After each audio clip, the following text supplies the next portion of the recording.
Hi everybody, I'm Matthew Kaufman alongside history teacher at Howell High School, Mr. McTague, for the Howell Hub here in the Kaufman Corner.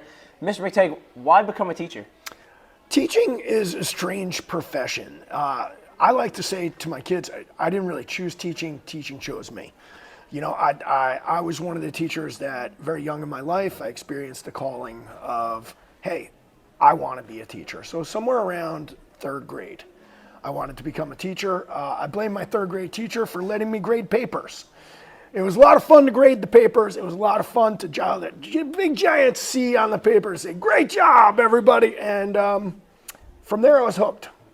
So you just mentioned back in third grade, was there a point after third grade that you were like, maybe I don't want to be a teacher, or you knew right at third grade, I'm going to be a teacher? I had the choice. As you get older, you do have a choice on what you want to do.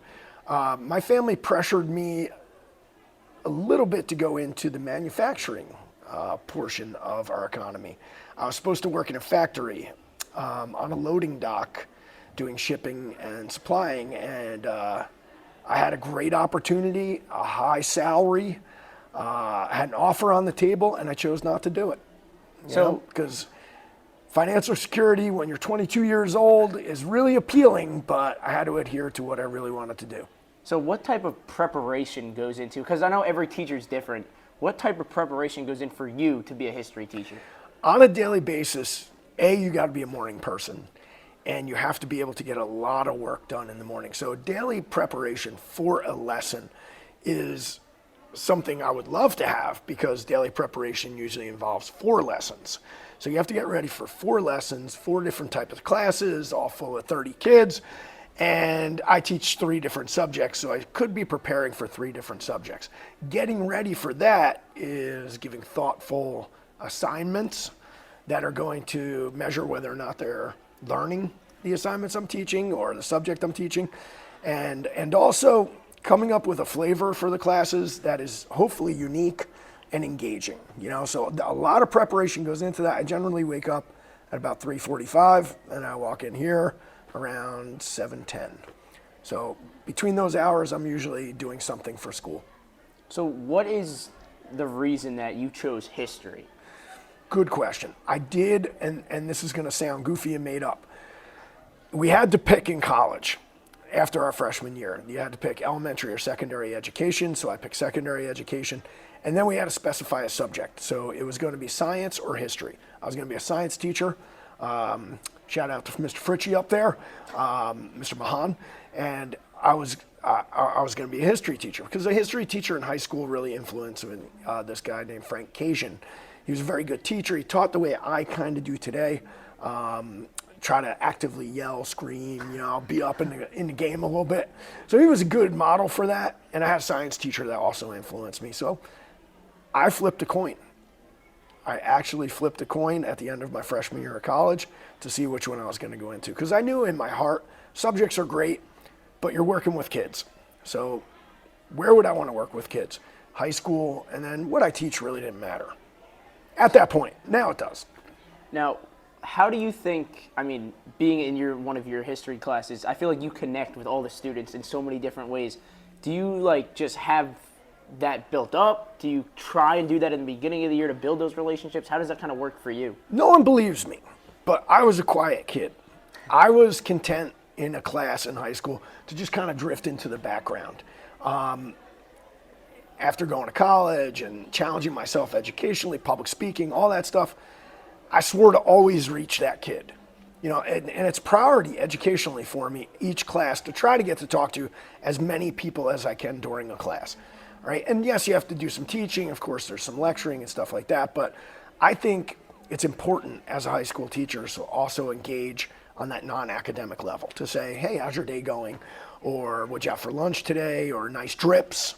Check the fit, tons of good things. And I try to learn the kid languages, and they've changed over years, so I can connect on that level. And I realize most of it's just me being goofy and getting made fun of, but still, that's engaging.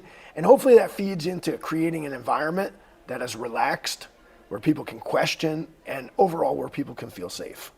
Now, what are 3 things, or 2, whatever you prefer, what are some things that if I wanted to be a history teacher, what do you think I should do for kids that want to become a teacher just like you? Yeah, engage on some level. Like, I didn't just show up and like history. I had an engagement with history. I did like it. Civil War was a topic I really connected with in high school, and I wanted to learn everything I could about it. So I knew history was an option, so I didn't plunk right down and say, I want history. So I liked it. Also biology. I was like, oh, I love biology. I love all this stuff. And then that led to geology. I like rocks, right? Like not rock and roll, but like rocks, rocks that might roll though, igneous.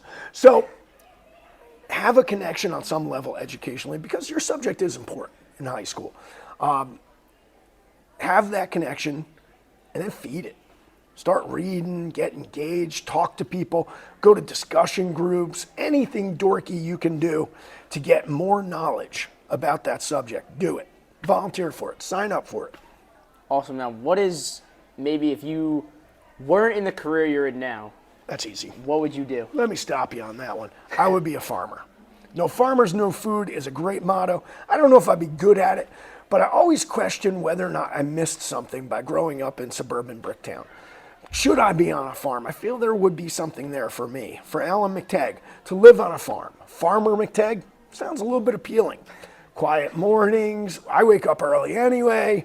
Some going around planting, harvesting, right? The yield, whatever it's called, I'm in. Dairy, sure. I could milk that for some money. Now, when you look at your day and you get ready for the day that you're going to have, coming into school, how do you have all this energy? Do you drink 4 cups of coffee in the morning, or is it just natural for you? That's just biology. I was born crazy, and I just kind of built teaching around that. Like, I never slept as a kid. I was always up. I was always doing something, and my parents were good at that. They instilled that. You wake up early, early's on time, and you always have purpose on your day. Even if it's just to relax, that's your purpose. So you're going to go out, you're going to play sports, you're going to go to here, you're going to go there, you're going to read a book, have a plan. So that's how I kind of grew up. I tried to instill that in my kids, but they do enjoy sleeping a little bit more than I do. Thank you for your time, Mr. McTague. Wait, that's it? That's it. Kaufman's Corner!